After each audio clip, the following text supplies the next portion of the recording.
Sneakers, one of those heist movies that I really enjoy, maybe even considered a guilty pleasure by some of you. Let's talk about it right now.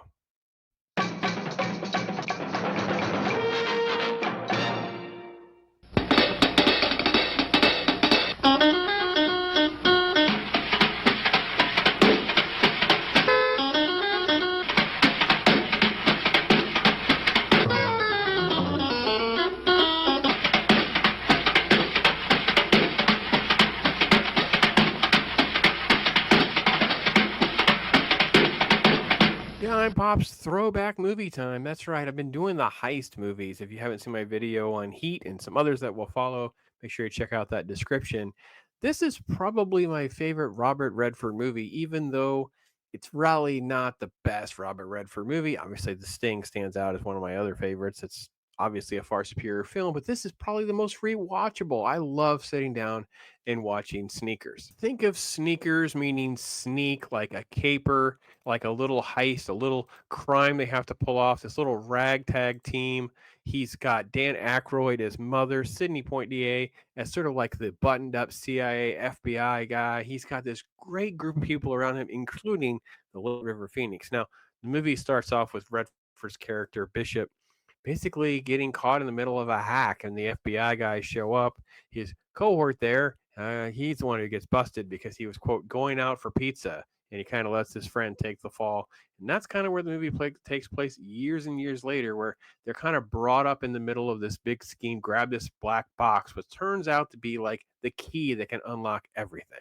Part of what Bishop Martin Bryce is really Martin Bishop wants to do is kind of get his name back. He meets these guys, he thinks they're the government. Turns out they're kind of part of the twist in the film, kind of like how things unpack. And it kind of just is layers upon layers of sort of like tech stuff and what really is going on. Ben Kingsley has a role in this film, which is kind of cool. But let's face it, this is really about Redford and his team, what they can accomplish, and kind of this chemistry they have amongst one another. One of my favorite scenes is actually like them actually doing the spy work, unraveling the mysteries, doing different things. Here, they're actually modified camera work and stuff, spying on this room, trying to get passwords and stuff. And they see this couple, this quote, they're getting ready to make out. The young River Phoenix is like, hey, can I see? And of course, that's kind of like silly. And then when you fast forward a little bit, Cindy Poitier is, hey, can I take a look? So it's just little moments like that that keep the tension from ever getting too high and allow for the fun and the ride. The other thing is the fact that you have Mother and Sidney Poitier's character constantly jabbing at one another. So, for instance, there's comments here where Mother will talk about JFK and the assassination. He'll talk about some other crazy conspiracy. And this is Aykroyd just being Aykroyd. If you like Ray and the Ghost Pictures, you'll understand how he's kind of tapped in bringing Mother to life. And even though there is no sequel, and I'm kind of glad there is no sequel to this, there's part of me that kind of wanted to see a lot more Mother, and to be honest. The other character that just makes you laugh is Whistler. Whistler is the blind hacker. He is extraordinary with these sounds and different things that are going on. Obviously, he's the one that cracks the code in this box and opens up this stuff that you see here in the trailer. There's a scene where he's driving, there's scenes where he's dancing. The fun elements of this movie is kind of what takes it to the next level for me. It's not complicated, it's actually just more fun and interesting and just a really, really fun time. So all in all, I really do enjoy gangster, heist, and crime movies. And Sneakers is one of those that I will admit I have kind of elevated way above the standard. For me, this is like a 4 out of 5 because I watch this movie probably every single year and maybe even more than that, depending on, you know, kind of what else is on, what Mrs. Pops will agree to or not, that kind of thing. And like I said, this is something that I actually watch so much. I would say it would be unfair to the film to say I like other Robert Redford movies more, even though I don't watch them as much.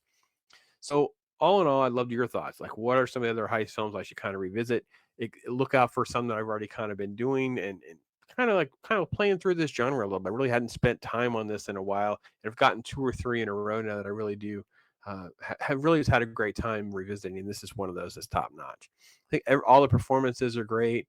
The music and the score and stuff kind of is like nice and seamless. There's tension, there's drama, there's an assassination of like a Russian ambassador at one point, which really, really adds the tension and elevates things to a different level for things. I also think there's like just little quirkiness and interesting elements that you don't get in a lot of different films. Oh, there's a great secondary character. The guy that plays Needle Nose Ned in like Groundhog Day, he's like the boyfriend that the girl gets hooked up with, like computer dating. And it's so funny and it's so out of bounds with how he kind of works into things. And he has like this really, really bad come on line or something. It's just, oh my gosh, it's so funny. And to this day, it kind of makes me just laugh and just makes me laugh. So, love your thoughts on it. This is where I am. Thanks for watching, everybody. I'm Pops. Thank you for tuning in. We hope to